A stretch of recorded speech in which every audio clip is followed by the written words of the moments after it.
धन्यवाद विजय जी, आपका पुनः एक बार स्वागत है स्टूडियो में। और जिस तरीके के परिणाम आ रहे हैं उससे शायद वो लोग अचंभित होंगे जो इस चुनाव में घुसकर नहीं थे। बाकी सारे लोग इस चुनाव को ठीक से देख रहे हैं। जाति जाति रटते रहते जिनकी पूंजी केवल पाखंड, मैं क्या जानूं जाति जाति तो ये मेरे भुजदंड। जो अपने बाहुबल पर भरोसा करते हैं, कर्तव्य पर भरोसा करते हैं, उनके लिए निर्णय इसी तरह का आता है। आपको छोटी घटनाओं के बाद हम पैनल डिस्कशन के लिए चलेंगे कि लोकसभा चुनाव के 50 दिन में चुनावी अभियान में किसने कितनी रैली की। प्रधानमंत्री ने 142 रैली की, 1,05,000 किलोमीटर की यात्रा तय की और 104 रैली उत्तर प्रदेश और पश्चिम बंगाल, उड़ीसा, बिहार, महाराष्ट्र, मध्य प्रदेश, राजस्थान, कर्नाटक, गुजरात में की। स्ट्रेटेजी प्लान करके चले कि कहां हमको चोट करनी है, कहां से वोट निकलेगा, ये तय था सारा कुछ। आप जो लोग इस चुनाव में नहीं थे उनको लग रहा होगा कि कैसे हो गया साहब, ये कैसे नहीं हो गया, प्लान वे में हुआ है। राजनाथ जी ने 129 रैली की, 1 लाख किलोमीटर की यात्रा की। उत्तर प्रदेश, मध्य प्रदेश, छत्तीसगढ़, राजस्थान, झारखंड, बिहार, पश्चिम बंगाल और जम्मू कश्मीर में उन्होंने अपनी यात्राएं की, चुनावी रैलियां की। और उनका था कि चौकीदार प्योर है और धारा 370 हमें हटाना है। अमित शाह जी ने 161 जनसभाएं की, 1.5 लाख किलोमीटर से अधिक यात्रा की और पूरे देश पर फोकस रहा। हिंदी पट्टी के बाद अगर कहीं फोकस था तो वो था पश्चिम बंगाल और उड़ीसा। समझ में आ रहा होगा, ये बातें समझ में आ रही होंगी कि क्यों वहां से वोट निकल रहा है, क्यों वहां से परिणाम भाजपा के पक्ष में आ रहे हैं। योगी आदित्यनाथ ने 135 जनसभाएं की, 1 लाख किलोमीटर की यात्रा की और प्रचारक के रूप में कर्नाटक, त्रिपुरा, गुजरात विधानसभा, उत्तर प्रदेश के बाद पश्चिम बंगाल फोकस था और कर्नाटक फोकस था। हिंदुत्व का जो चेहरा है उसको पश्चिम बंगाल में हिंदुत्व वोट को पोलराइज करने के लिए लगाया गया था। नितिन गडकरी, शिवराज सिंह चौहान और पार्टी के तमाम नेता लगातार प्रचार में लगे रहे। ये आपको जिनको जो चुनाव में नहीं है, जिनको आज केवल परिणाम देखने का अवसर मिल रहा, उनको लग रहा होगा कि परिणाम कैसे आ गया, लेकिन ये परिणाम तय था कि कैसे आना है। हमारे साथ जो पैनल है उसमें हरीश श्रीवास्तव जी हैं, भारतीय जनता पार्टी के सीनियर प्रवक्ता हैं, और अनिल द्विवेदी जी हैं लोकदल से। हमारे साथ संजय सिंह जी हैं, चुनाव विश्लेषक हैं, और अमित कुशवाहा जी हैं लखनऊ विश्वविद्यालय से। हम इस पैनल डिस्कशन में वापस आते हैं। हरीश जी, क्या उम्मीद थी ये जो परिणाम आ रहा है? देखिए, परिणाम जी के लिए मैं देश की सम्मानित जनता को हृदय से बधाई देता हूँ, हृदय से आभार व्यक्त करता हूँ। और परिणाम जो हम लोगों की आशा थी उसके अनुरूप ही आए हैं। देखिए, बीच बीच में यद्यपि दूरदर्शन पे तो ज़्यादा चर्चाएं नहीं हुई, लेकिन हमारे मित्र अनिल दुबे जी बैठे हैं विभिन्न चैनलों पर, इन लोगों के साथ और विपक्षी दल के अन्य प्रवक्ता मित्रों के साथ बराबर चर्चा होती रही जी। और हम बार बार यही कहते रहे कि देश की जनता सबके साथ, सबके विकास का जो मोदी जी का संकल्प है उसके साथ खड़ी है। और 2014 से भी बड़ी विजय। हरीश जी, 1 मिनट इसी सवाल पर दोबारा वापस आते हैं। राजेश श्रीवास्तव जी कानपुर से हमारे साथ हैं, जहां से पचौरी जी और श्री प्रकाश कांग्रेस से चुनाव, श्री प्रकाश जायसवाल कांग्रेस से चुनाव लड़ रहे हैं। राजेश जी, ताजा जानकारी क्या है, क्या जनादेश जनता ने दिया है? रामेन जी, जनादेश की बात अगर हम करते हैं तो एकदम लहर सी आ गई है। कानपुर में भी हमको इसी लहर को देखने को मिल रहा है। यहाँ पर जो बीजेपी प्रत्याशी हैं सदैव पचौरी जी, इनको 1,71,644 वोट करीब मिल चुके हैं अभी। और उसी तरीके से कांग्रेस के जो प्रत्याशी हैं, पूर्व केंद्रीय मंत्री रहे हैं और बहुत बड़ा उनका ओहदा वगैरह था, लेकिन इनको 1,23,572 वोट करीब प्राप्त हुए हैं। तो अभी 7वें राउंड की मतगणना करीब हो चुकी है, अभी कई राउंड आने हैं, लेकिन जो ये बहुत बड़ी बढ़त जो बनाई है उसको देखकर कहा जा सकता है कि ये बीजेपी इस सीट पर कब्जा कर लेगी। चलिए राजेश जी, निगाह बनाए रखिए। हमें लग रहा है कि जो बात राजेश कह रहे हैं वो सही होगा, क्योंकि कानपुर एक ऐसा शहर है जिसको राजनीतिक लोग करीब से जानते हैं। वो जानते हैं कि लास्ट टाइम पोलराइजेशन बहुत जबरदस्त होता है। देखिए, जहां जहां एक मुस्लिम आबादी बहुत है और तमाम उद्योगों पर उनका कब्जा है, तमाम और चीजें हैं, तो वहां पोलराइजेशन होता है। और ये पोलराइजेशन उसी का, हालांकि इस बार उत्तर प्रदेश के जो आंकड़े आ रहे हैं उसमें ये आ रहा है कि मुस्लिमों के भी 10% वोट भारतीय जनता पार्टी को मिले हैं और तमाम चीजें टूट गई हैं। दलितों का टूट गया है, ओबीसी का टूट गया है। तो ये अब जातियों और संप्रदाय में बंधा वोट नहीं है। हरीश जी, पुनः उसी क्वेश्चन पर कि क्या ये स्थितियां इसको मान के चले थे कि ये होंगी? नहीं, निश्चित रूप से रामेन जी, मैं लोगों से कहता था, अपने मित्रों से कहता था और पत्रकार में तो सबसे ये चर्चाओं में कहता था कि 2014 से बड़ी विजय 2019 में भारत की सम्मानित जनता भारतीय जनता पार्टी के सचिव नेतृत्व को देने वाली है, क्योंकि जो जब आम लोगों से चर्चा होती थी तो वो उसका विश्वास मोदी जी के प्रति रिफ्लेक्ट होता था। वो ये कहता था कि मोदी जी इस देश की ज़रूरत है। तो जो उन्होंने मोदी जी का जो, अगर आप उनकी सरकार का 2014 की से लेके जो अब तक उनकी सरकार रही, उसमें जो उनका फोकस था उस देश का गरीब था। उनके मन में ये व्यग्रता थी कि कैसे हम देश के गरीब लोगों को, हम उनको विकास की रोशनी उनके पास पहुँचे, वो समृद्धि उनके परिवार में आवे, उनके परिवार में खुशहाली आवे। इसको लेकर के उनकी सारी योजनाओं के केंद्र में उनकी थी, योजनाओं के केंद्र थे, बिल्कुल। और उसको जैसे ही उत्तर प्रदेश में योगी जी की सरकार आई, उत्तर प्रदेश में योगी जी ने बहुत तेजी के साथ उसको लागू करने का प्रारंभ किया और उसको साकार किया। परिणाम ये रहा कि उत्तर प्रदेश में अगर आज मोदी जी और योगी जी की सरकार की लाभार्थियों की संख्या देखें तो 3,46,00,000 है। और जिस ट्रांसपेरेंसी के साथ काम करना शुरू किया, तो हो सकता है सिस्टम की कमी के कारण कहीं कुछ कमी खामी हो, लेकिन देश की सम्मानित जनता के इस बात को भरोसा हो गया कि मोदी जी की सरकार उनके साथ खड़ी है, उनके सरोकारों के साथ खड़ी है। और मोदी जी की सरकार की नीयत गरीबों की कल्याण है, उनकी समृद्धि है, उनके जीवन की खुशहाली है और देश सशक्त हो, समृद्ध हो, ये उनका लक्ष्य है और इसको लेकर के वो अहर्निश कार्य करते रहे। इसकी चर्चा हम लोग बार बार कर रहे थे कि 3 करोड़ से ऊपर लाभार्थी हैं, ये लाभार्थी परिवार हैं, ये व्यक्ति नहीं है। अगर इनमें 1.5 करोड़ भी वापस आता है, लाभार्थी वोट के रूप में कन्वर्ट होता है, तो ये 6 करोड़ वोट होता है। शायद इस पर विपक्ष की बातें नहीं की। बिल्कुल अनिल द्विवेदी जी, विपक्ष का बिखराव, जो कांग्रेस को आप साथ नहीं ले पाए, कांग्रेस ने भले ही आपकी जहां सीटें थी वहां आपको छोड़ दिया हो, लेकिन इस तरीके से जो बिखराव हुआ है, बिल्कुल ब्रेकिंग न्यूज आ रही है कि राहुल गांधी 11,200 वोटों से पीछे चल रहे हैं अमेठी में। क्या लग रहा है कि अगर विपक्ष, कांग्रेस भी लामबंद होती, क्योंकि विधानसभा में भी आप लोगों ने बड़ी टिकट दी थी, बड़े लोगों को चुनाव लड़ाया था, लेकिन परिणाम सापेक्ष नहीं रहा और इस बार भी जो परिणाम आ रहे हैं वो यही है। तो क्या लगता है कि ये अगर गठबंधन पूरा होता तो कुछ कर पाते? देखिए रामीन जी, उत्तर प्रदेश में एक गठबंधन बना, गठबंधन को समर्थन भी मिलता दिखाई पड़ा, लेकिन जो आज स्थिति है, जो जिस तरह का जनादेश मिलता हुआ दिख रहा है, जिस तरह का जो रुझान चल रहे हैं, अब इनका रिजल्ट आ जाए तो जनता ने जो निर्णय दिया है, जनता का जो जनादेश होता है उसका तो सभी को सम्मान करना चाहिए और मैं जो है उसके लिए बधाई भी दूंगा। अगर जनादेश जो भी आएगा उसको स्वीकार करेंगे, उसके हिसाब से बधाई देंगे। और जो विपक्ष का उत्तर प्रदेश में एक बिखराव तो नहीं कह सकते, ये है कि गठबंधन और कांग्रेस अलग अलग रहे, वो एक स्थिति बनेगी। लेकिन अब पूरा परिणाम आ जाने दीजिए, पूरा परिणाम आ जाने के बाद में एक समीक्षा की जरूरत होगी कि कहाँ पर क्या कमियां रही हैं, क्यों जो है ये जनादेश इस तरह का आया, तो ये क्यों आया और इसके पीछे हमारे गठबंधन ने क्या कमी छोड़ी, उसकी समीक्षा कर तो बाद में होगी। लेकिन अभी तो ये है क्योंकि जनता का जनादेश है और जनादेश का सम्मान ही किया जाता है, जनादेश पे कोई टिप्पणी नहीं होती।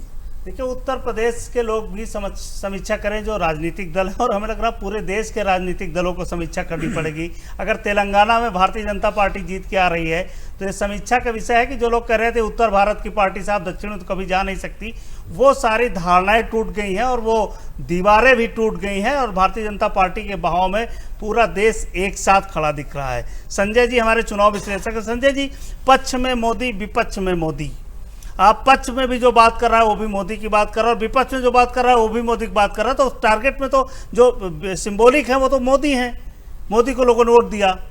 देखिएगा रामीन जी, मैंने सुबह भी आपके साथ संवाद में ये बात कही थी कि इस बार का जो चुनाव है जी, और भारतीय इतिहास में एक चुनाव विश्लेषक के नाते मैं ये कहना चाहूँगा कि बहुत सालों तक इसको शोधार्थी हमेशा पढ़ते रहेंगे, क्योंकि ये इलेक्शन अपने आप में कई मायने में बहुत ही अद्भुत है। और उसके अद्भुत होने का एक बड़ा कारण ये है कि पूरा चुनाव एक व्यक्ति के केंद्र के आधार पर लड़ा गया और वो केंद्र स्वाभाविक रूप से देश के प्रधानमंत्री नरेंद्र मोदी जी बन गए, और बनने के साथ साथ सबसे बड़ी बात जो इसका को समझने के लिए जो भारतीय जनता पार्टी या जो कुछ भी कहा जाए कि प्रधानमंत्री ने इस चुनौती को स्वीकार किया, और उस चुनौती को स्वीकार करके उन्होंने जितने भी एफर्ट्स किए वो उसी तरह से किए कि उन्हें ये मालूम था कि जब चुनौती हमारे सामने और हम खुद लीड कर रहे हैं। और यहाँ पे मुझे बहुत याद आता है कि मैं बचपन में बहुत खेलों में रुचि रखता था, तो मैं खेल में देखता था कि कैप्टन्स को पता होता है कि हमारी कहाँ पे जीत हो सकती है, कहाँ पे हम हार हो सकते हैं, और वो खुद लीड लेने के लिए, और उन्होंने अपनी एक एक कमजोरी को ठीक करने की कोशिश की। जैसे अगर उदाहरण के तौर पे कहा जाए कि इलेक्शंस के पहले जिस तरह से प्रधानमंत्री ने पूरे देश में जब घूमना शुरू किया, और उस समय अगर एक विश्लेषक के नाते से हम देखते हैं कि सर्जिकल स्ट्राइक के पहले ही उन्होंने देश में घूमना शुरू कर दिया था, और उस समय तक देश में 3 राज्यों के जो परिणाम आए थे उसके बाद में भारतीय जनता पार्टी के पक्ष में माहौल काफी डाउन दिख रहा था, और उसके बाद से अचानक से और कुछ ऐसी घटनाएं घटी, और एक सबसे बड़ा जो कारण इसमें हुआ है, पहली बार किसी भी पार्टी ने एक तरह से जो डेवलपमेंटल इंडेक्स है उसके आधार पर लाभार्थियों के साथ व्यक्तिगत लाभ देने की कोशिश की। राबिन जी, अब इस देश में आप जितने भी सार्वजनिक काम करिए, सार्वजनिक काम से आपकी कोई गिनती नहीं होगी। बहुत सारे लोग आपको देखें कि उन्होंने इतने सड़क बना दिए, इतने पुल बना दिए। अब लोग व्यक्तिगत लाभ की तरफ से, और ये एक तरह से, और जिस तरह से जिसको शौचालय मिला, जिसको आवास मिला, और जिसको और खास तौर से किसी भी जाति का था, और सबसे ज्यादा जो प्रधानमंत्री का जो गैस सिलेंडर जो पूरा योजना था, और उस पूरी योजना के माध्यम से जब व्यक्तिगत लाभ मिलते गए और वो एक तरह से वोट बैंक के एक कुनबे में विकास होता गया, धीरे धीरे लाभार्थियों की संख्या बढ़ती गई, और इस चुनाव में भ्रष्टाचार जैसा मुद्दा जो बहुत अहम मुद्दा था वो गौड़ हो गया। व्यक्तिगत लाभ की जो बात थी वो बहुत महत्वपूर्ण हो गई, और ठीक चुनाव के पहले इसमें जो बड़ी महत्वपूर्ण भूमिका भारतीय जनता पार्टी ने इस चुनाव को समझते हुए जो किसान समृद्धि योजना जो लेके आए, और जिन राज्यों में उनकी सरकार थी उन्होंने 2-2 हजार रुपए की 2 किस्तें दी थी, और लोगों को उससे एकदम पूरा भरोसा हो गया कि निश्चित तौर से आगे आने वाले दिनों में हमें और भी लाभ होगा, और प्रधानमंत्री ने ये करके दिखा दिया है, और ये विश्वास में परिवर्तित हो गया। बहुत सारी बातें, बहुत सारे लोग बातें कर रहे थे। कांग्रेस जहां अगर देखा जाए यहां पर, तो कांग्रेस का जो घोषणा पत्र था वो बहुत ही बेहतरीन ढंग से लिखा गया। मैं निश्चित तौर से एक विश्लेषक के नाते कहना चाहूंगा कि उसमें बड़ी मेहनत नजर आती, लेकिन वो एक विश्वास ही लोगों के बीच नहीं जा पाया। उनका जो न्याय था वो न्याय लोगों तक नहीं पहुंच पाया, क्योंकि उनके न्याय के बारे में उनके संगठन नहीं, और भारतीय जनता पार्टी की जितनी भी योजनाएं थी वो गांव-गांव तक। और मैं एक सामाजिक कार्यकर्ता के नाते गांव में भारतीय जनता पार्टी ने हर कार्यक्रम को पूरे 5 साल उत्सव की तरह लड़ने की कोशिश की। हर योजना के प्रचार प्रसार के लिए सुदूर ग्रामीण अंचलों में लगातार कार्यक्रमों का आयोजन, जिनमें वरिष्ठ अधिकारियों का जाना, योजना के बारे में लोगों को बताना, और ये एक तरह से पूरी तरह से चुनाव की तैयारी थी, और सुनियोजित ढंग से, और जो व्यक्तिगत लाभार्थियों की संख्या बढ़ाई गई। और यही कारण है आज आपको मैं उत्तर प्रदेश और मध्य प्रदेश 2 राज्यों में एक गहन अध्ययन के आधार पर बता सकते हैं, आदिवासी, दलित, वो वोट जिसको व्यक्तिगत लाभ मिला उसने भी भारतीय जनता पार्टी को वोट दिया। बिल्कुल संजय जी, आपको रोकते हैं और हम चलते हैं मेरठ। संगीता श्रीवास्तव हैं। संगीता जी, क्या स्थिति है, कौन चुनाव जीत रहा है? अभी क्लियर तो नहीं बोल सकते रामेंद्र जी के चुनाव कौन जीतेगा, फिर भी भाजपा यहाँ पर 11 राउंड हो चुके हैं, 16,000 वोट से आगे चल रही है, तो काफी अच्छी कांटे की टक्कर गठबंधन प्रत्याशी से चल रही है। और संगीता जी से जब हमारी बात होती थी, संगीता जी कहती थी कि भाजपा मजबूत है। क्यों संगीता? मजबूत अब भी नजर आ रही है सर, लेकिन बहुत सारे जो मेन कहा जाता है भाजपा का गढ़ है, वो अभी कैंट क्षेत्र के बहुत सारे राउंड बाकी हैं, तो अभी कुछ नहीं कह सकते, उम्मीद पूरी है। चलिए, निगाह बनाए रखिए, और जो भी अपडेट हो दीजिए। हम एक पत्रकार की तरह इसकी समीक्षा करेंगे, और एक पत्रकार की तरह इसको देखेंगे कौन जीत रहा, कौन हार रहा। निजी रिश्ते किसी से हो सकते हैं, लेकिन ये पत्रकार की तरह। चलिए संगीता, बहुत बहुत आभार आपका। अमित जी, नीली स्याही भी कभी हरा कभी भगवा रंग बदलती है, और राजनीति के बाजार में हर मजहब की कलम बिकती है। ये जो बिक्री थी ये बंद हो गई क्या इस बार? निश्चित तौर पे देखिए, एक तो 2014 के बाद इतनी जो मजबूत सरकार केंद्र में रही उसका प्रभाव दिखा। जैसा कि अभी संजय जी कह रहे थे कि वो जो चीज़ें, जो नीतियां थी वो गांव-गांव तक पहुंची, और गांव का जो युवा वर्ग है, जो गांव का गरीब है, जो शोषित है, वंचित समाज का है, उसको भी वो परियोजनाओं का लाभ मिला।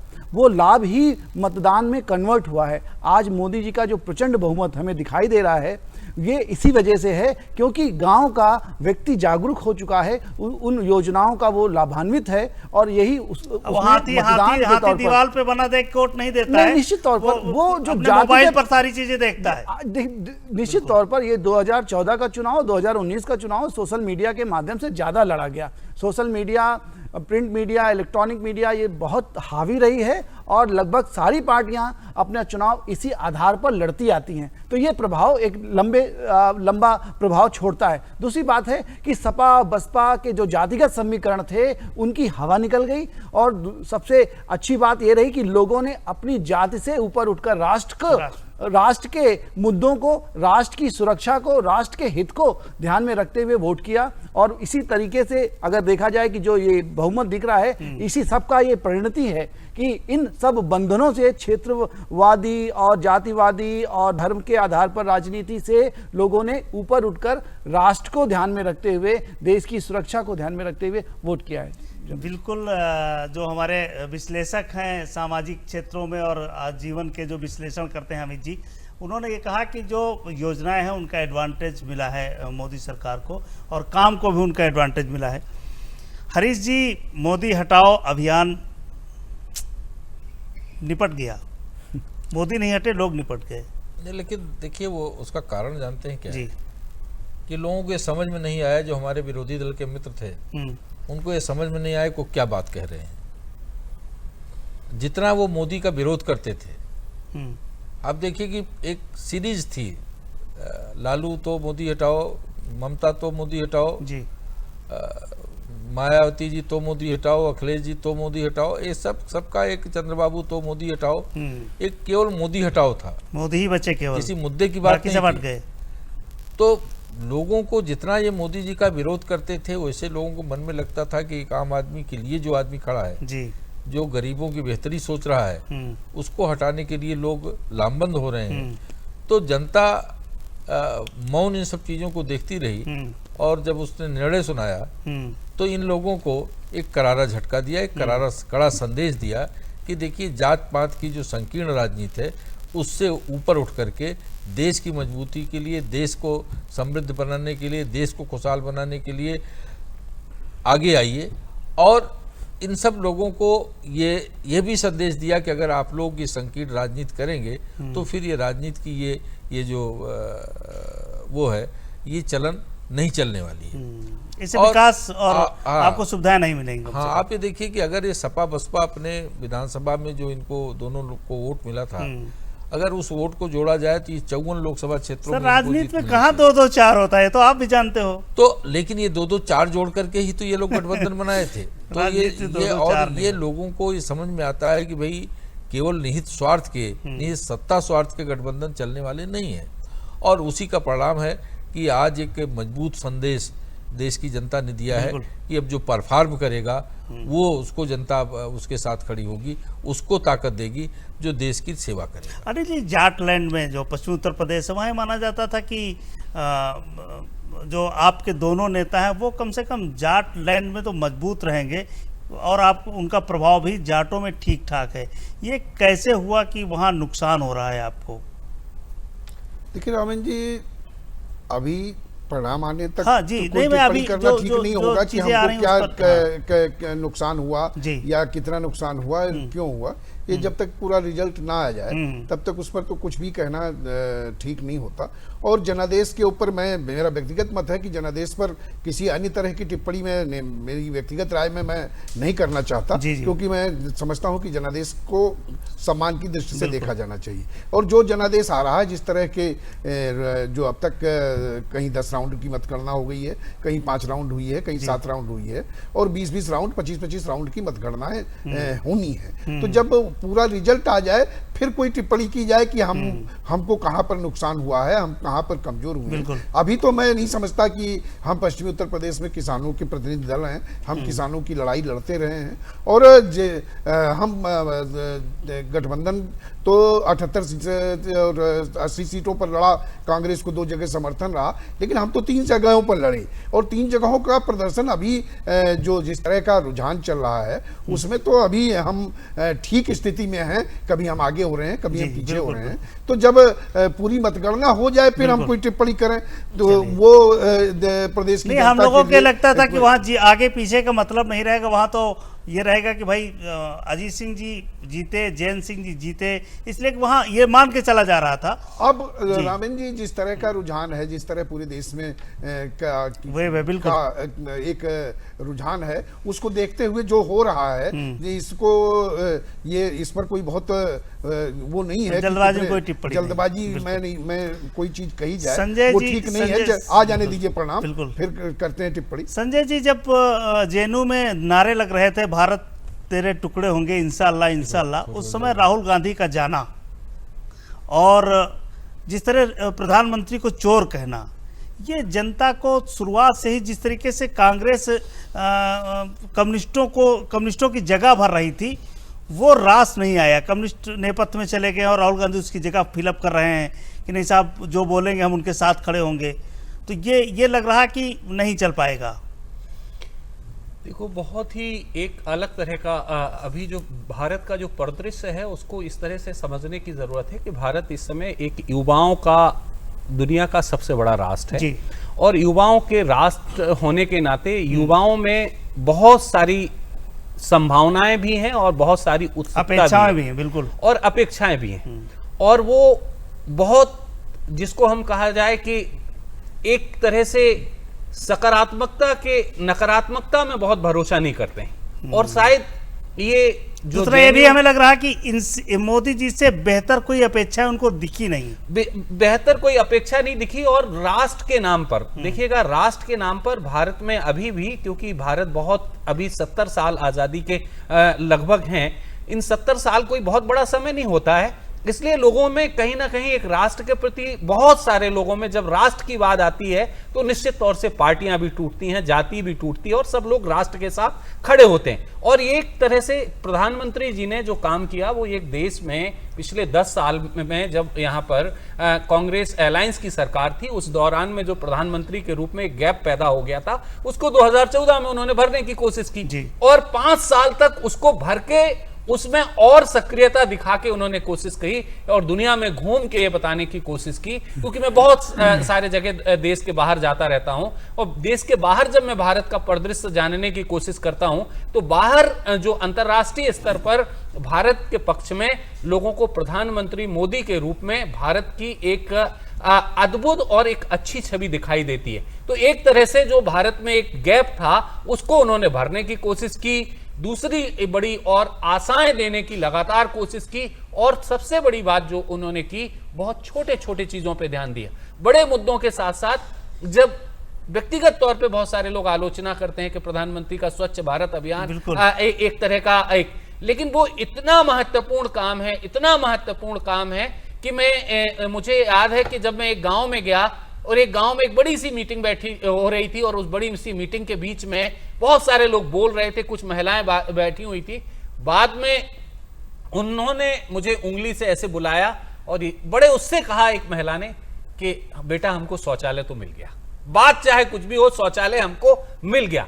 उस दिन मुझे लगा कि ये जो शौचालय जैसी स्कीम्स, ये देखिएगा कहीं ना कहीं भारत की जो अब जब हम 21वीं सदी में एक हम विकसित राष्ट्र की तरफ बढ़ रहे हैं तो हमें कहीं ना कहीं इस तरह की बातें करनी पड़ेगी। नदियों पे जाना पड़ेगा, नदियों की शुद्धता का काम करना पड़ेगा, स्वच्छता के जो हम इंडेक्स की बात कर रहे हैं उस तरह से, क्योंकि भारत में परिवर्तन उस तरह से दिखाई देना चाहिए। लोगों को लगता है कि कहीं ना कहीं अभी एक होप है, जो इस तरह की होप प्रधानमंत्री के रूप में। लेकिन मैं यहां पर कहना चाहूंगा कि इस बार का चुनाव भारतीय जनता पार्टी ने जिस बड़े बहुमत से जीता है उतनी बड़ी ही चुनौतियां उनके सामने है। और चुनौतियां, क्योंकि ये देश का युवा बहुत दिनों तक इंतजार नहीं करता, क्योंकि अभी पिछले दिनों आप अगर देखें मध्य प्रदेश में जिस तरह के चुनाव हुए और इस बार वहां लोकसभा में किस तरह के परिणाम आए, तो निश्चित तौर से जितने जल्दी लोगों का मानस बदलता है उस तरह से भारतीय जनता पार्टी को अब आने वाले दिनों में अपना जो रोड मैप है, अपना जो विजन पत्र है, प्रधानमंत्री जी अब चुनाव में थे तभी 100 दिन का एजेंडा फिक्स कर रहे थे,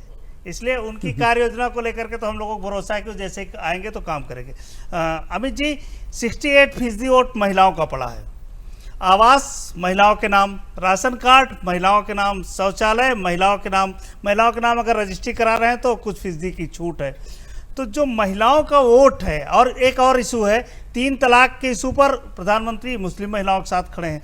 ये जो 68% मुस्लिम वो महिलाओं का वोट है, जिसकी बात संजय जी कर रहे थे कि शौचालय मिला तो उन्होंने कहा हम तो खुश हैं, ये वोट क्या महत्वपूर्ण भूमिका अदा कर गया क्या इस पूरे? देखिए, महिलाओं के बीच में मोदी जी का एक क्रेज है। मैं भी कई पूर्वांचल के लोकसभा के क्षेत्रों में घूमा और जिस तरीके से महिलाओं में एक क्रेज दिखा, और वो जो निकलकर गांव से महिलाएं आकर कमल के बटन को दबाकर जा रही हैं, मैंने कई लोगों से ऐसे ही पूछा भी, कई बूथ पर मैं गया उस समय, तो लोगों का ये कहना था हमने तो मोदी जी को वोट दिया है। जैसे आपने अभी कहा कि शौचालय मिला, संजय जी भी इस बारे में जिक्र कर रहे हैं, पक्का घर मिला, सुरक्षा मिली। आज महिलाएं अब उस चीज से प्रताड़ित नहीं होती कि वो बाहर जाती हैं शौच के लिए, तो उनको तमाम तरह की उन्हें सामाजिक समस्याओं का सामना करना पड़ता था। दूसरी सबसे बड़ी बात है उज्ज्वला एक स्कीम, जो महिलाओं को धुएं से, अंधकार से दूर किया। एक तो बिजली गांव-गांव पहुंच गई, घर घर बिजली पहुंच गई, महिलाओं को उससे बहुत अपने काम करने में सहजता महसूस होने लगी। दूसरी चीजें जो उनके किचन तक मोदी जी ने एक पहुंच बनाई, वो अपने आप में बड़ी विस्मय करने देने वाली है। लेकिन अमित जी, संघ का एजेंडा है कि हमारी पहुंच किचन तक होनी चाहिए, वो मोदी जी ने पूरी की जी, लेकिन सकारात्मक रूप से, नकारात्मक रूप से नहीं, सकारात्मक रूप से जी, सकारात्मक रूप से। क्योंकि देखिए, भारत लगभग 70 सालों के देश की आजादी के बाद आधारभूत जो आवश्यकताएं हैं, मूलभूत जो आवश्यकताएं हैं, उनसे जूझ रहा है।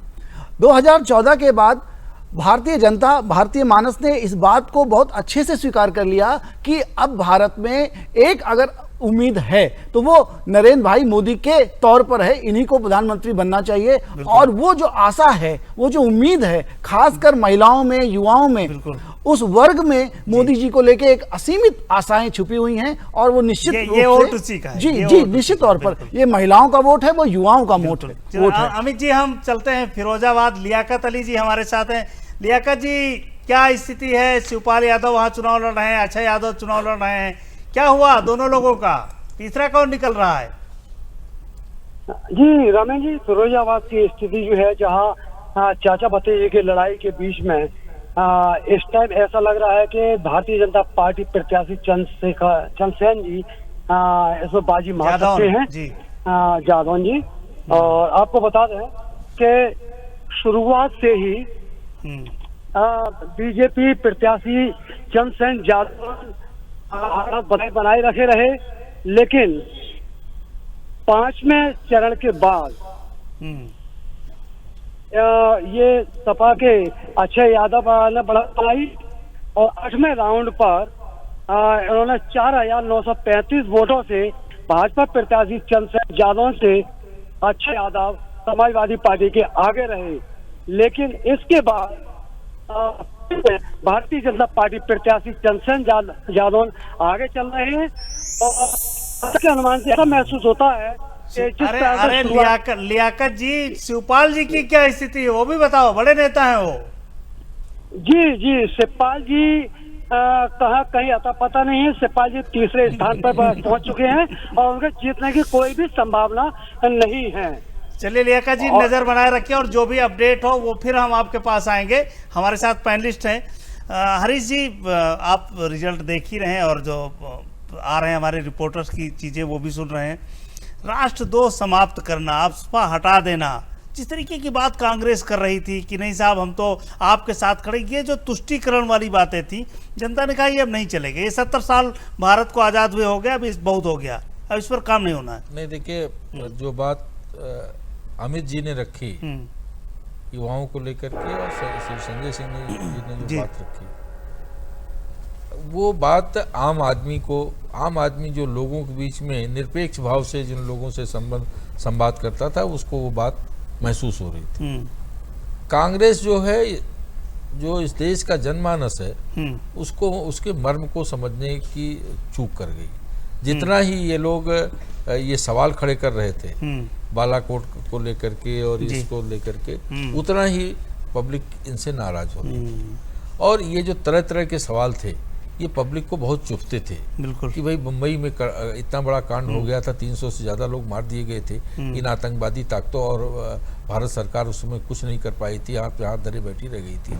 और एक सरकार ने जब निर्णय लिया कोई, तो हर आदमी उसका प्रमाण मांग रहा है, हर आदमी उसकी सबूत मांग रहा है, और ये बता रहा है कि साहब कितने लोग, कितने आतंकवादी मारे, उसकी संख्या प्रमाणित करो। तो ये जो बातें हो रही थी, ये आम आदमी को चुभ रही थी। आम आदमी को लगता था कि एक आदमी ने के नेतृत्व में भारत की सेना ने वो गौरव करके दिखाया कि दुश्मन देश के अंदर आतंकवादी की ताकतों के गढ़ में जा करके बिना उस देश के नागरिक और सेना को नुकसान पहुंचाए हुए उस गढ़ को ध्वस्त करने का काम किया, एक पूरी दुनिया में संदेश देने का काम किया। और हम उसका गौरवगान करें बजाय इसके कि हम उल्टा उस पर सबूत मांगने लगे। तो जितना ये सब बातें हो रही थी, वो आम लोगों को चुभ रही थी। और लोगों को ये लगता था कि देखिए, जो लोग मोदी जी का जो भ्रष्टाचार के खिलाफ अभियान है, और इसके चलते ये बहुत सारे दल आपस में इकट्ठा होकर के मोदी जी को सीन से बाहर करना चाहते हैं। तो जितना ही इस अभियान को उन लोगों ने मजबूत किया, देखिए आज मुझे लगता है कि कांग्रेस के इतिहास में दो चीज़ें एक बहुत ही शर्मनाक हुई होंगी। एक तो कांग्रेस के राष्ट्रीय अध्यक्ष का चुनाव हारना, और दूसरा उसको सुप्रीम कोर्ट में अपनी गलत बयानी के लिए लिखित बिना शर्त माफी मांगना। तो ये क्या बचकानापन नहीं था? बिल्कुल। आप एक गरिमा महिमा पद पे थे, आप एक कितनी बड़ी विरासत को रिप्रेजेंट कर रहे थे, तो आपको एक एक बात सोच समझ के बोलना चाहिए, एक एक बात को एक आपको अपनी गंभीर व्यक्तित्व का परिचय देना चाहिए।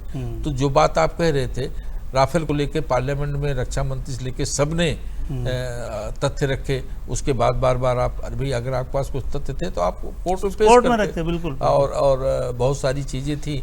तो लेकिन ये जो भ्रामक जो प्रचार करने का जो तरीका कांग्रेस के अध्यक्ष ने अपनाया था, उसको पब्लिक ने बहुत नाराजगी थी और उसकी अभिव्यक्ति उसने किया है। बिल्कुल। अनिल जी, गठबंधन पर समीक्षा तो होगी, जीत और हार दोनों की समीक्षा होती है, छोटी छोटी चीज़ें हैं क्या? आप तो चुनाव प्रचार में रहे हो, क्या गठबंधन का वोट जो जमीन पर मिलना चाहिए उसमें कोई दिक्कत आई है क्या? क्योंकि आप चुनाव में खुद रहे हो मौके पर, इसलिए आपसे सवाल कर रहा हूँ। रामन जी, गठबंधन का वोट, मैंने कहा ना कि अभी हम उस पर समीक्षा करें, परिणाम आने तक तो कोई समीक्षा करने की जरूरत नहीं होती। लेकिन गठबंधन उत्तर प्रदेश में रहा, और ये पूरे उत्तर प्रदेश का जनादेश जिस तरह का आया है, पूरे देश के जनादेश के स्तर पर ये अगर देखने की जाने की जरूरत होती कि जनता की प्राथमिकताएं क्या रही, जनता ने किन मुद्दों पर जो है भारतीय जनता पार्टी को या एनडीए को वोट देने का काम किया, विपक्ष के लोग किन मुद्दों को जो समझाना चाहते थे वो जनता को नहीं समझा पाए, और जनता ने क्या बेरोजगारी के सवाल पर, क्या किसानों के सवाल पर, या जिन मुद्दों को लेकर के विपक्ष भारतीय जनता पार्टी की पर उनकी सरकार पर हमलावर रहा है, उन मुद्दों को जनता के बीच में वो पहुंचा पाए, या जनता ने उन मुद्दों को समझने की बजाय दूसरे मुद्दों पर जो ध्रुवीकरण के मुद्दे हैं उन पर ही ज्यादा जाना जरूरी समझा। और ये मुख्य विषय होंगे, वो जब पूरे परिणाम आ जाएंगे उसके बाद इन विषयों पर कई चर्चा होगी कि कहीं न कहीं विपक्ष जिन मुद्दों को लेकर के जनता के बीच में गए थे, उन मुद्दों को क्या वो सही ढंग से विपक्ष के लोग समझा नहीं पाए, या विपक्ष द्वारा उठाए गए मुद्दों से इतर जनता किन्हीं दूसरे मुद्दों पर वोट देना चाह रही थी। ये विषय जो होगा ये, लेकिन ये सारा जब परिणाम आ जाएगा उसके बाद ही इस पर समीक्षा की जा सकती है, और गहन समीक्षा की जरूरत होगी कि भारतीय जनता पार्टी को ये बात और आ रही थी। पश्चिमी उत्तर प्रदेश में हमारे रिपोर्टर थे, जब हम बात कर रहे थे तो मायावती जी के पैर छूना डिम्पल का वहाँ के यादवों को रास नहीं आया, उन्होंने रिएक्ट किया कि ये गलत हो रहा है, और जिस तरह आकाश ने मुलायम सिंह जी के पैर नहीं छुए, इस पर बड़ा रिएक्शन यादवों के बीच था। आपको चुनाव में थे, हो सकता है कि रिएक्शन मिले हों, और उसका उसका असर हमको दिख रहा है जो पश्चिमी उत्तर प्रदेश की सीट देखिए, ये तो संस्कारों की बात होती है। मैं जहाँ तक मैंने जो देखा है मुलायम सिंह जी के परिवार में इस तरह का संस्कार रहे हैं कि वो बड़ों का सम्मान करना, इन सब चीज़ों को उनके परिवार में स्वयं मुलायम सिंह जी ने या उनके बाद अखिलेश जी में ये संस्कार रहा है। और मैंने जहाँ तक मैंने उस मंच पर देखा कि उन्होंने उनको कुछ गिफ्ट जब देना चाहा तो उन्होंने उनके सर पर बायां हाथ रखा और उसके बाद भावुक होकर के उन्होंने प्रणाम किया, तो उन्होंने दोनों हाथ रख करके आशीर्वाद दिया। कि ये कोई खराब बात नहीं, मैं नहीं समझता कि इसका कोई रिएक्शन होगा। ये तो भारतीय संस्कृति रही है, बड़ों का सम्मान करना, ये सब चीजें रही है। कौन करता है या नहीं करता है, हमने किया दूसरे ने नहीं किया, ये अलग विषय है, लेकिन उस विषय पर मत नहीं पड़ा। मत तो मैंने जो जैसा पहले कहा कि जो वोट पड़ा है, वोट ये देखने की जरूरत होगी कि जनता ने क्या प्राथमिकताएं निर्धारित की थी, किन प्राथमिकताओं पर उन्होंने मतदान किया और हम किन प्राथमिकताओं को लेकर के उनके बीच में गए थे, ये अलग विषय है। और अभी समीक्षा होगी, अभी तो बिल्कुल समीक्षा होगी, अभी तो चुनाव परिणाम आ रहे हैं, जब संपूर्ण चुनाव परिणाम आ जाएगा उसके बाद होंगे जाति राजनीति की विफलता के स्मारक सिद्ध होंगे सपा बसपा। संजय जी देखिएगा, मुझे लगता है कि होना एक तरह से इसमें अभी बहुत जल्दबाजी होगी इसको कहना, लेकिन हाँ, इस बार के चुनाव में जो जाति का जो एक पूरे तरह का आंकड़ा था, वो जातीय आंकड़ा टूटा है।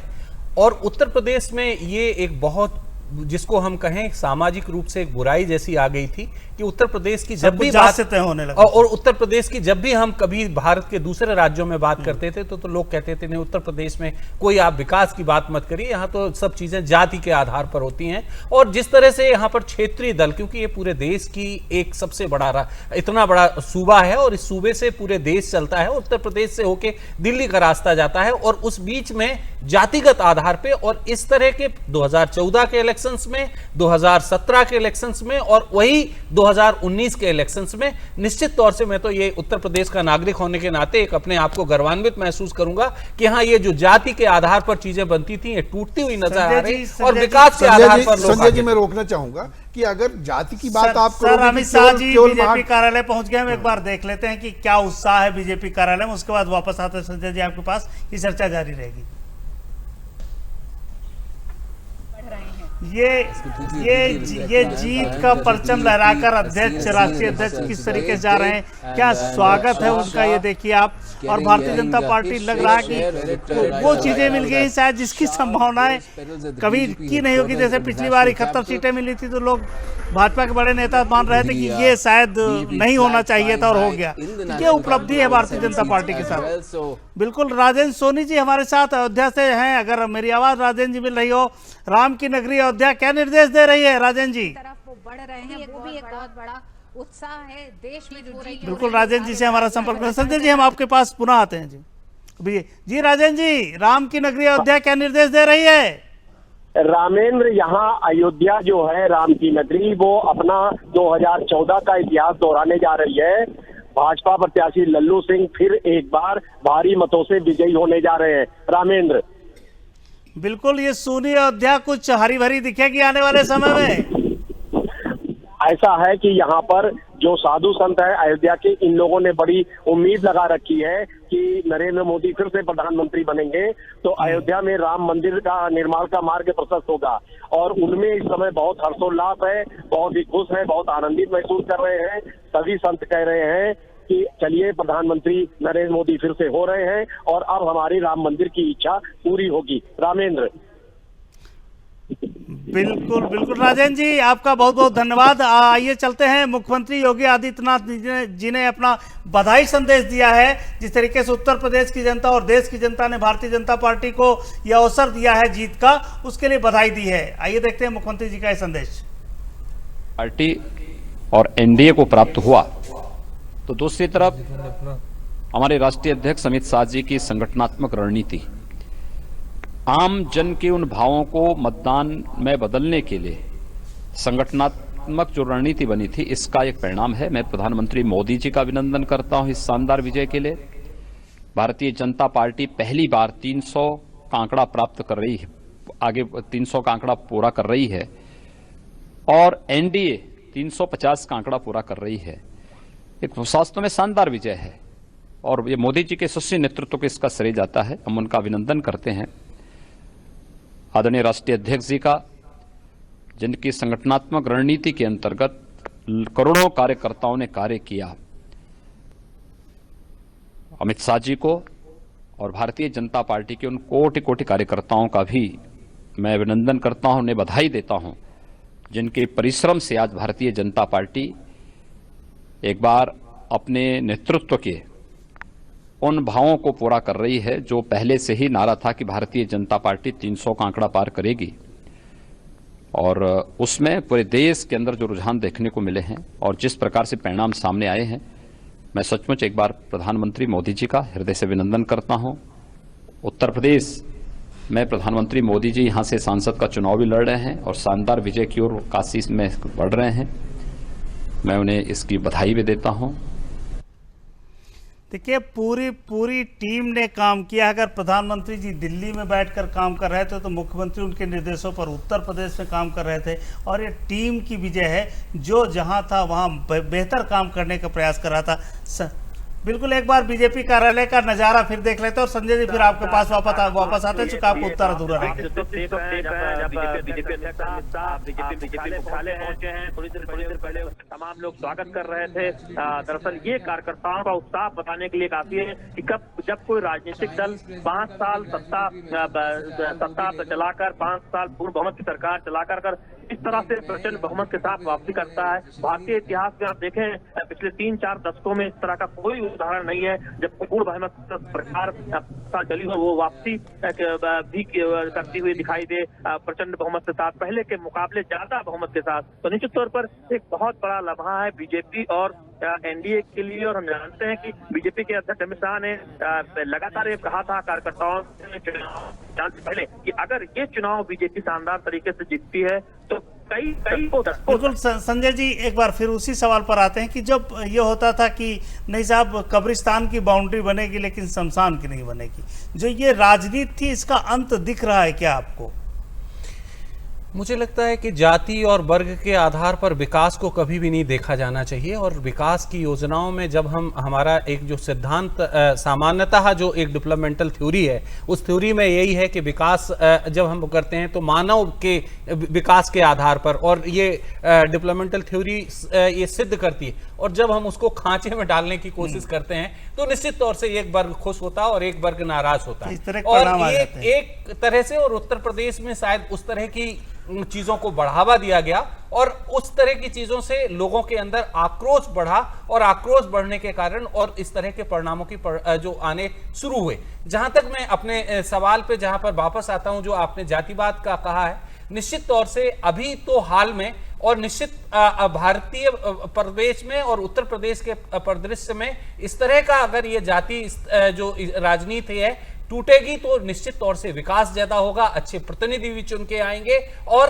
राजनीति में एक अच्छे मायने, और जो हम बात करते हैं कि सच्चे अच्छे ईमानदार लोग चुन के आएंगे, उसी तरह का एक परिदृश्य दिखाई देगा।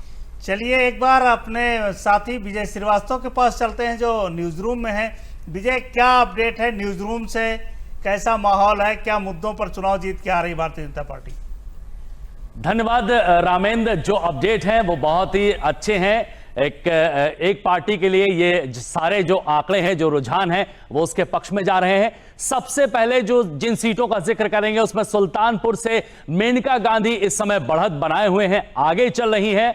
सुल्तानपुर की सीट में मेनका गांधी को बीजेपी ने इस बार उतारा था, पिछली बार वरुण गांधी थे। और उसके बाद कन्नौज सीट का जिक्र करें जो कि सपा का गढ़ मानी जाती है, यहां पर डिंपल यादव बढ़त बनाए हुए हैं अपनी, ये सपा का गढ़ मानी जाती है सीट, यहां पर डिंपल यादव ने अपनी बढ़त बनाई। और अनुप्रिया पटेल का जिक्र अगर किया जाए तो मिर्जापुर से वो भी इस सीट पर आगे चल रही हैं। ये एक सहयोगी पार्टी है एनडीए की और इसमें अनुप्रिया पटेल आगे चल रही हैं। तो ये 3 जो सीटें हैं इस समय जो हम टीवी स्क्रीन पे आपको दिखा रहे हैं, इन तीनों सीटों में ये जो प्रत्याशी हैं वो बढ़त बनाए हुए थे। लेकिन अब जिक्र करते हैं हम सबसे पहले लोकसभा चुनाव 2019 में उत्तर प्रदेश के आंकड़ों का, जो सामने आप स्क्रीन पर देख रहे हैं, जिसमें भारतीय जनता पार्टी प्लस की जो स्थिति है वो 62 की है। 62 सीटों पर वो आगे चल रही है। और कांग्रेस प्लस की अगर हम बात करें तो वो एक सीट पर रुकी हुई है और साथ ही गठबंधन की अगर हम बात करें तो उसका कद थोड़ा सा ऊपर उठा है और वो 17 सीटों पर आगे दिख रही है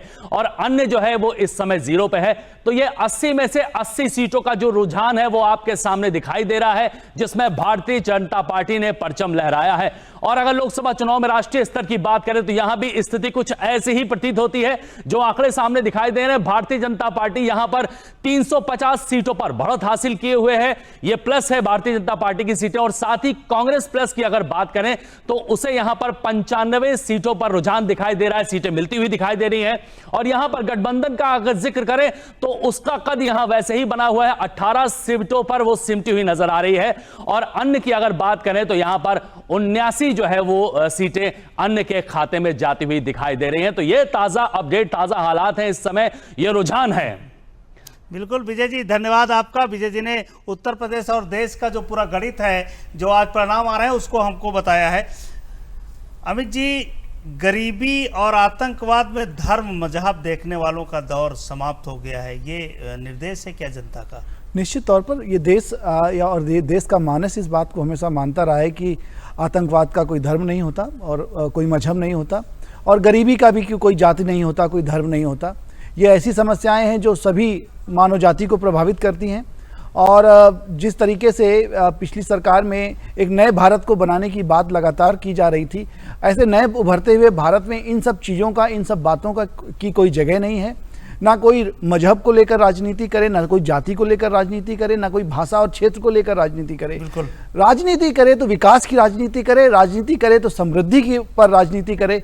ऐसे मुद्दों को चलेगा मानवता के साथ, जी निश्चित तौर पर ऐसी चीज़ों को देश की जनता स्वीकार करती है। और ऐसे मैंडेट से और इस तरह के रुझान से पता चलता है कि देश की जनता यही पसंद करती है। आगरा से सज्जन सागर जी हमारे साथ फोन लाइन पर मौजूद हैं। सज्जन जी, बड़ी अच्छी फोटो लगी है आपकी, क्या निर्णय है आगरा की जनता का? ये मैं आपको बता दूं कि आगरा में कल जैसे ही बारिश हुई थी तो कहीं ना कहीं भाजपाइयों के जो कार्यकर्ता थे, जो पदाधिकारी थे, उनमें बड़ा खुशी का माहौल था। वो साफ तौर पर कह रहे थे कि इंद्रदेव ने बारिश कर दी है, और बारिश होने के साथ साथ यहाँ जो कमल है वो कहीं ना कहीं कीचड़ में खिलता हुआ जरूर दिखाई देगा। और आज उसका परिणाम सामने आया यहाँ पर निकलकर।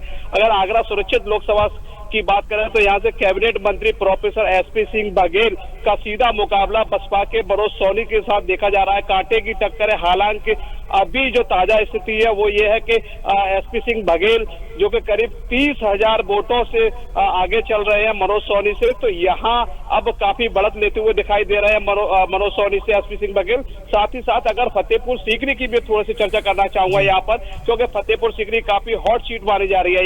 यहाँ से प्रदेश कांग्रेस अध्यक्ष राज बब्बर खुद चुनाव मैदान में है। लेकिन यहाँ अगर बात करें तो राज बब्बर की हालत बेहद खराब दिखाई दे रही है। 2 लाख वोटों के अंतर से वो पीछे चल रहे हैं। यहाँ से जो भाजपा के प्रत्याशी हैं राजकुमार चाहर, वो 2,84,000 वोटों के आसपास उनको मिला है। तो इस तरह से 2,08,000 वोटों से वो आगे चल रहे हैं। तो कहीं ना कहीं अब जो आगरा की जो दोनों सीटें हैं, आगरा जनपद की जो दोनों सीटें, फतेहपुर सीकरी और आगरा सुरक्षित लोकसभा, दोनों पर भाजपा का कब्जा होता हुआ दिखाई दे रहा है। हालांकि अभी कई राउंड बाकी है, इसके बाद पूरी तस्वीर साफ हो पाएगी। जी बिल्कुल सज्जन जी, बहुत बहुत आभार आपका सही सूचना देने के लिए वहां से। लेकिन जब राष्ट्रीय अध्यक्ष चुनाव हार रहे हैं तो प्रदेश अध्यक्ष की कोई मायने नहीं रखता। जब हमारे अमेठी से राहुल जी चुनाव हार रहे हैं तो कोई दिक्कत वाली बात नहीं।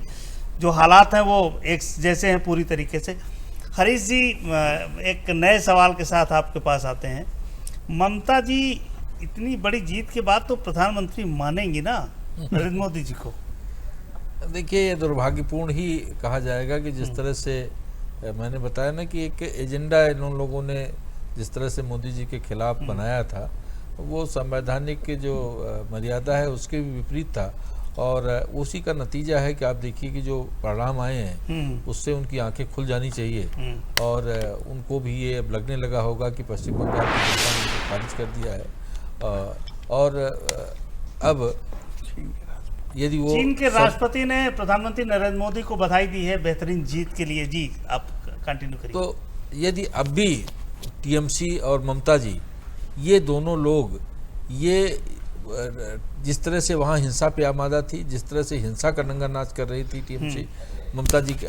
तो अब इन लोगों को एक बड़ा लेसन वहाँ की जनता ने दिया है, और अगर अब भी इनकी आंखें नहीं खुलती हैं, इनको इस मर्यादा का बोध नहीं होता है और जनता का सम्मान इनके मन में नहीं है, तो मुझे लगता है कि कंप्लीट शून्य अंक इनको विधानसभा के चुनाव में ये जनता देगी।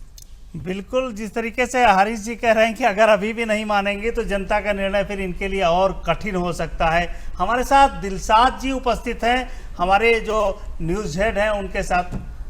बिल्कुल, अच्छा, अभी हमारी संपर्क नहीं हो पा रहा है। अनिल जी, मैं आपके पास आता हूं एक बार फिर। पश्चिमी उत्तर प्रदेश की राजनीति लगभग आपके जो नेता हैं उनके परिवार के इर्द गिर्द सिमटती रही है। ऐसी स्थितियां कैसे पनपी कि एक तरीके से कि एक मजबूत गठबंधन बना के गए और सारा कुछ आपके अनुकूल दिख रहा था, उसके बाद ये परिस्थितियां क्यों आ रही हैं? मैंने कहा ना रामीन जी, अभी थोड़ा जल्दी है, अभी परिणाम आने दीजिए। ये तो ये समीक्षा के विषय होते हैं कि क्या पर क्या हुआ। जब रिजल्ट आ जाए उसके बाद में इस पर कोई चीज कही जाए कि ये हुआ कि नहीं हुआ। लेकिन सवाल यह है कि मैंने पहले भी कहा कि हम जिन मुद्दों के साथ हम गए और जनता ने किन मुद्दों पर वोट करने का काम किया। पश्चिमी उत्तर प्रदेश में जो मूलतः गन्ना है, आलू है, इन्हीं मुद्दों पर जो है चर्चा होती है। बिल्कुल, दिलशाद जी तैयार है। हरीश जी, अनिल जी आपको रोकेंगे। दिलशाद जी, आप जहां खड़े हैं, लखनऊ की जनता क्या कह रही है इस पूरी जीत पर?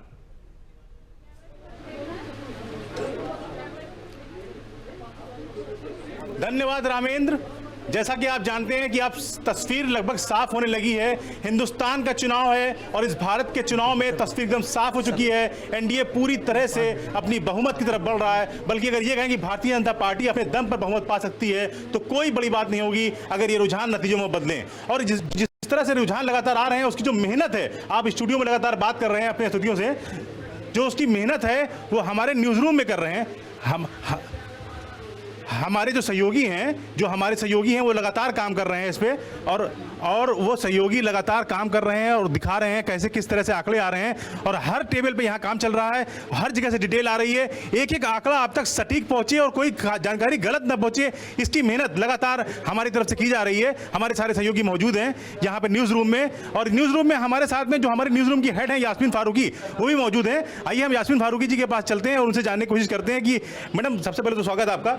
दिलशाद, धन्यवाद। और ये बताइए कि जो इस बार के चुनाव हैं, इसमें चूंकि आप एक आरएनयू हेड हैं और खुद एक महिला हैं, तो मैं यही आपसे जानना चाहूंगा कि एक महिलाओं का जो रोल है 2019 के चुनाव में, तो इस 2019 के चुनाव में महिलाओं के रोल को आप कितना महत्वपूर्ण मानती हैं? जो ये रुझान दिखाई पड़ रहे हैं इतने बड़े, क्या महिलाओं का इसमें कुछ खास रोल है? देखिए दिलशाद, 1947 के बाद जो, बल्कि 1947 से जो वो हमारा फ्रेंचाइज वोट जो शुरू हुआ, उसको लेके अब तक महिलाएं चाहे भागीदारी उनकी वोट डालने में रही या पॉलिटिक्स में रही, इतनी ज़्यादा अच्छी नहीं रही। लेकिन धीरे धीरे पिछले 70 दशक से काफ़ी इस क्षेत्र में भी महिलाएं जो है अपना हिस्सा दे रही है, अपना पार्टिसिपेशन कर रही है।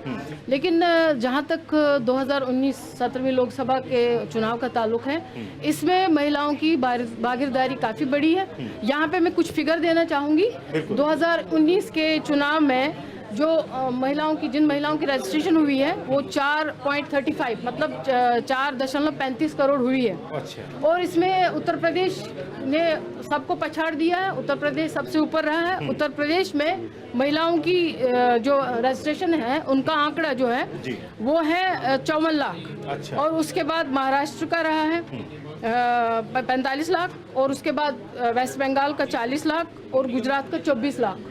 क्या यास्मीन जी कुछ कारण बता सकती हैं आप कि क्या कारण है जो महिलाओं ने इतना बढ़ चढ़ के भागीदारी निभाने की कोशिश की और लोकतंत्र के महापर्व में इस तरह से बढ़ चढ़ के भागीदारी की? इसमें कई कारण हैं जिसकी वजह से महिलाएं आगे आ रही हैं वोट देने में, पॉलिटिक्स में। हालांकि पॉलिटिक्स भी एक ऐसा क्षेत्र है जहां महिलाएं इतना अपना भागीदारी नहीं मतलब हो पा रही है उनकी, लेकिन उसके बावजूद भी जहाँ तक वोट देने का ताल्लुक है, महिलाएं भी समझ चुकी है कि एक वोट हमारी आवाज़ है, हमारा अधिकार है। और इसके कारण है एक तो इलेक्शन कमीशन, इलेक्शन आयोग की जो पूरी कैंपेन चली है, सालों से चल रही है, दशकों से चल रही है, और इधर पिछले 10 साल से कुछ ज़्यादा ही चली है। और उसमें मैं बताऊं सबसे बड़ा रीज़न है online registration. Dilshad, online registration और वन डे रजिस्ट्रेशन और आपका जो मेल बैलेट है, और ये बड़े कारण रहे हैं कि कोई दिक्कत नहीं, एक महिला घर बैठी रजिस्ट्रेशन करती है। और सोशल मीडिया सबसे बड़ा कारण इसका रहा है, सोशल प्रेशर।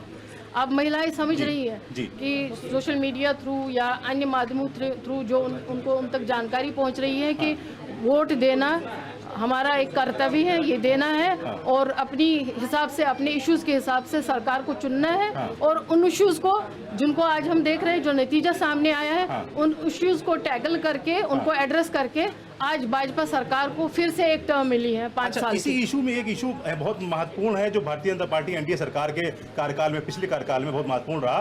3 तलाक, मुस्लिम महिलाओं के लिए 3 तलाक वाला जो मामला था, उसमें यह कहा गया कि मुस्लिम महिलाओं को 3 तलाक से आज़ादी चाहिए और सरकार प्रतिबद्ध दिखाई पड़ी। उसका काफी विरोध हुआ, बहुत लंबी बहस चली। क्या जो मुस्लिम महिलाएं थीं, आपको लगता है उन्होंने सरकार को चुनने में अपनी भूमिका निभाई होगी, क्योंकि उनको ये लगा होगा कि सरकार ने कम से कम हमारी बात सुनी?